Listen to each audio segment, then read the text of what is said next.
The truth about why married women are the easiest prey. Modern Stoic, Stoicism. Welcome to our channel, It's Blessing of Stoicism, where you find interesting and useful knowledge from the Stoic philosophers to lead a happy and good life. In relationships, especially marriage, temptation doesn't come all at once. It's a gradual process, one small step at a time, until suddenly everything you've known begins to unravel. Most people don't intentionally set out to destroy their lives, but sometimes the road to ruin is paved by subtle, unnoticed choices. This slow erosion of boundaries doesn't happen overnight.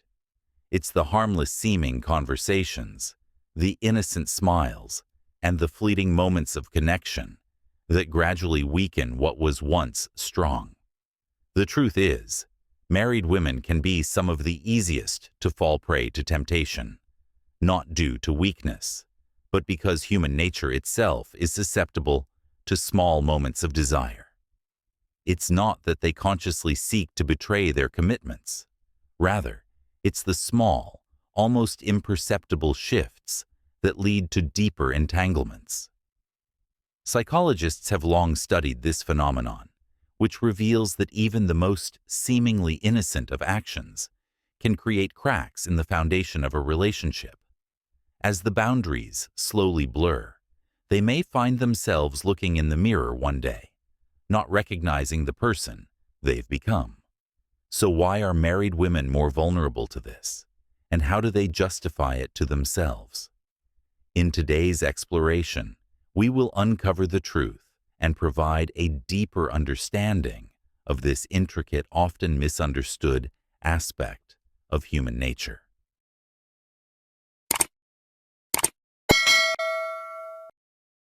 One, the unspoken void. Why some married women seek external attention. Marriage, at its core, is a sacred bond built on love, trust, and commitment. But even the strongest unions can fall victim to time, routine, and neglect. While many assume that married women seeking external validation are simply looking for an escape, the truth is far more complex. It's not about physical attraction alone. It's deeply psychological, rooted in a need that goes beyond surface-level desire. The great marriages are partnerships. It can't be a great marriage without being a partnership. Helen Mirren. In the beginning, a marriage is fueled by passion, excitement, and the thrill of discovery. Late-night conversations, stolen glances, and an unshakable sense of being seen make love feel electric. But as the years go by, life becomes predictable. Responsibilities pile up, careers demand attention, children require care, and what was once a deep emotional connection begins to fade into a monotonous routine. The conversations that once explored dreams and ambitions turn into mundane discussions about bills, chores, and schedules. And slowly, almost imperceptibly, she starts to feel invisible. This is where the real danger begins, not in overt unhappiness, but in silent detachment. People will do anything to avoid being lonely, even if it means losing themselves in the process. Mitch Albom. Dr. John Gottman, one of the world's leading relationship psychologists, has long emphasized that the silent killer of marriages is not conflict. It's indifference. When a woman no longer feels appreciated, desired, or even acknowledged by her husband, her subconscious mind begins to crave validation elsewhere. Often she doesn't even realize it's happening. It starts small, a casual compliment from a stranger, an engaging conversation with someone who actually listens, a moment where she feels interesting again. And in that instant, something inside her awakens.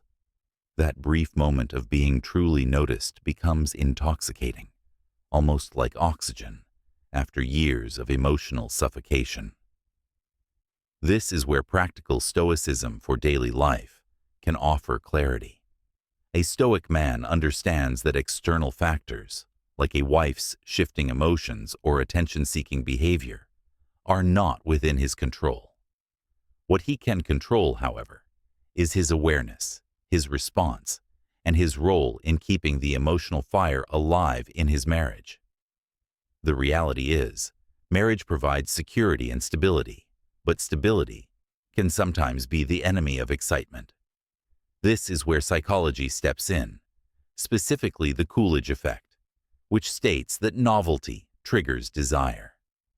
Both men and women are wired to be drawn to the unknown, to what feels fresh and unpredictable.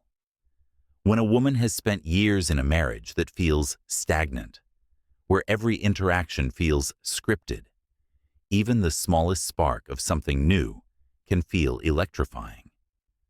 Not because she no longer loves her husband, but because she craves the thrill of feeling wanted. We are most alive when we are in love. But love is not just about being together. It's about being chosen again and again. F. Scott Fitzgerald. When a woman feels pursued, when she feels like she has power over a man's desire, it reminds her of a version of herself she thought was long gone. The younger version, the confident version, the one who felt effortlessly attractive. And so, even if she never intends to cross any lines, she might start walking closer to them, because in those fleeting moments, she feels alive again.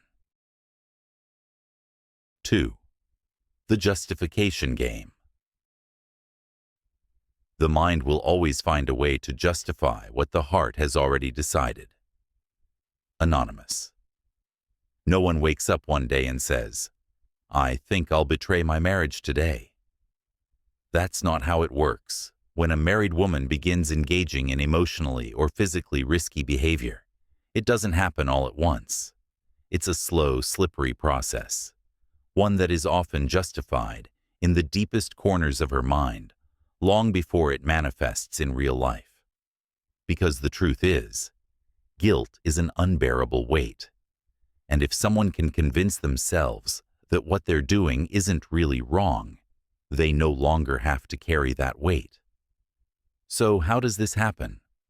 How do married women rationalize crossing the line? At first, everything feels innocent. It's just a little attention.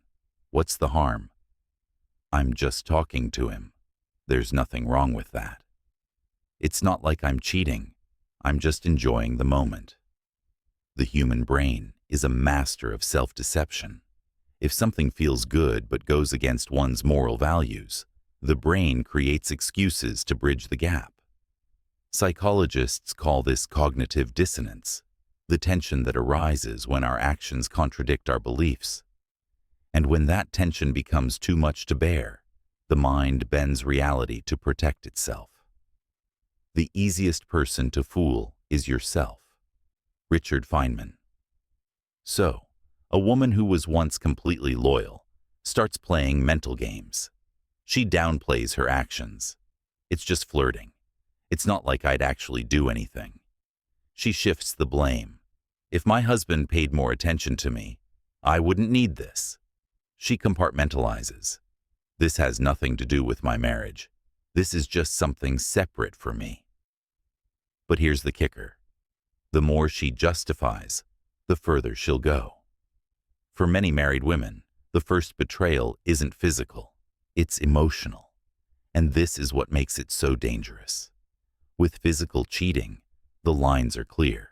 There's no gray area in kissing, sleeping with, or intimately touching another man. But an emotional affair, that's where things get blurry. Late-night texts, conversations that go deeper than they should, sharing personal struggles with another man instead of her husband. At first, she tells herself, it's just emotional. There's no harm in talking. But emotional intimacy is powerful. When a woman shares her mind, her thoughts, and her emotions with a man, she's already started detaching from her husband. Cheating isn't always a physical act. The moment you start keeping secrets from your partner, you've already crossed the line. unknown. And this is where the real danger lies. Because when emotions are deeply involved, physical boundaries start to break down. 3. The breaking point. The breaking point is a pivotal moment, a threshold where everything shifts from harmless flirtation to irreversible actions. As Samuel Johnson aptly put it, the chains of habit are too weak to be felt until they are too strong to be broken. Every decision has a tipping point, and for many women, it happens without them even realizing it, until it's too late. This is the heart of what psychologists call threshold theory. The first time is the hardest, but once that line is crossed, the second time becomes easier, and then the third, and so on. The first flirtatious message sent with a sense of guilt, the first casual meeting that seems innocent, the first lingering touch that isn't pushed away. These are the moments when the game stops being a game. And the frightening part? For most women, they don't notice how deep they've fallen until it's too far gone. What began as something risky or forbidden slowly becomes the new normal. What we do repeatedly, we become, said Aristotle. Stoic life lessons remind us that our actions define us, and once someone crosses that line, it often leads to a cycle that's hard to break. Now, the biggest lie they tell themselves is, I can stop whenever I want. But can they? Neuroscientists have shown that romantic and sexual attraction activate the same pathways in the brain as addiction. The rush of dopamine, the feeling of something new and exciting, creates an emotional high that's impossible to resist. It's not just about the other person anymore. It's about the addictive feeling that comes from the connection. So even if she swears it's the last time, the pull is so strong that she'll find an excuse to return to it. It's no longer about rational thinking. It's about feeling something that now feels necessary. In the beginning, the deception is uncomfortable. The first hidden message, the first lie told to cover up the truth, the first nervous glance when her partner asks who she's been texting. All these moments feel wrong. Yet, the human mind is adaptable, and as the lies pile up, so does the ability to cover them. Guilt slowly transforms into strategy, and what once felt like a betrayal becomes second nature. Soon, she no longer feels guilty. She believes her own lies. It's the terrifying evolution of self-deception, and the further it goes, the harder it becomes to escape. The longer the lie persists, the deeper the web she has woven around herself. She may promise herself she'll end it soon, next week, next month. But time passes, and soon enough, she finds herself trapped. This is a stark reminder of how stoic happiness and emotional mastery come into play. One must understand that our emotions, actions, and decisions are all interconnected. The Stoic life teaches us to recognize that our emotions and desires can lead us down destructive paths if we allow them to guide us unchecked. True freedom comes from controlling these urges and understanding their consequences. Women and anyone in a similar situation need to realize that it's easier to prevent a problem than to fix one once it's ingrained. Remember, each of us has the power to shape our reality by our decisions and actions. What may seem like a small step can lead to a much larger change. It's crucial to be aware of the path we're walking, for the breaking point can sneak up on us when we least expect it. Share your thoughts in the comments below. Have you ever found yourself at a breaking point? And how did you navigate it? Let's talk about it and learn from each other's experiences. The final shift, when the marriage becomes secondary. When the marriage becomes secondary, a fundamental shift occurs in a woman's mind, one that marks the point of no return. This isn't an impulsive decision, but rather a slow erosion of the bond that once held everything together. The moment she stops seeing her marriage as her primary relationship, everything changes. Her husband, once the cornerstone of her emotional world, becomes the other man. The real passion, the deep connection, the raw intimacy, it's happening elsewhere, often long before any physical betrayal occurs. Her mind and heart are already gone, and when that happens, there are only two possible outcomes. She either gets caught, or she reaches a point where she can no longer live a double life and walks away entirely. This is not about villainizing women, but about understanding the silent, often unnoticed emotional shifts that take place. To grasp this dynamic, you must see beyond the surface and recognize the deep psychological undercurrents at play. People are not driven solely by loyalty or commitment, but by their fundamental desires for connection, admiration, and excitement. The Stoics understood that attachment to external validation leads to suffering. As Epictetus said, if a person gave your body to a stranger, you would be outraged. Yet you hand over your mind to anyone who insults you, allowing it to be troubled and confused. This applies here. When a woman mentally disconnects from her marriage, it is often because her husband has, unknowingly, already lost his presence in the relationship. He has become passive, assuming security where there is none. He forgets that attraction is not just about history or obligation, but about the ever-present sense of value, respect, and admiration. In practical Stoicism for daily life, the lesson is clear. You cannot control another person's actions, only your response to them. A man with an iron mind does not plead, does not chase, does not crumble when faced with disloyalty. Instead, he stands firm in his principles, understanding that love, like all things, is subject to change. Marcus Aurelius advised, "You have power over your mind, not outside events. Realize this, and you will find strength." If you find yourself in a situation where your partner has mentally checked out, the Stoic response is not desperation, but reflection. Am I the same man she once admired, or have I become complacent? Have I maintained my purpose, my edge, my sense of direction? Or did I assume that the work ended when the vows were spoken? The truth about why married women can become the easiest prey is simple. Boredom, neglect, and emotional starvation make them vulnerable.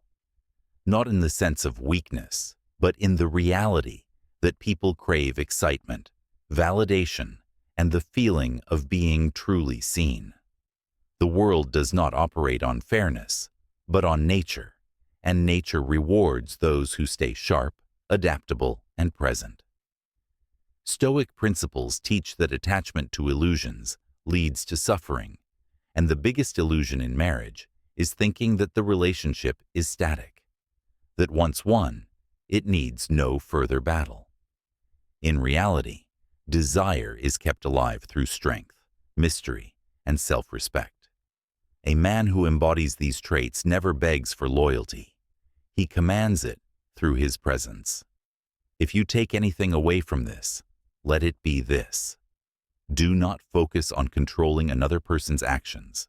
Instead, embody the iron mind, the unwavering presence of a man who remains grounded, no matter what storm comes. Stay sharp, stay valuable, stay in control of yourself. And remember, your worth is not dependent on another's loyalty, but on your ability to walk away from anything that no longer serves you. What do you think about this? Have you seen these shifts happen in real life? Share your thoughts in the comments. Thanks for watching, my friends. I hope you found this perspective valuable. Remember, it's not just about learning these truths. It's about using them to grow stronger, smarter, and more aware in every situation. Don't let life fool you, and stay in control. If this video gave you new insight, go ahead and like, share, and subscribe. It really helps get the message out to others who need to hear it. What do you think about all this? Do you agree, disagree, or have your own thoughts? Drop them in the comments below. Let's have an open conversation. And remember, understanding life, staying sharp, and mastering yourself is key. Stay strong, and I'll see you in the next one.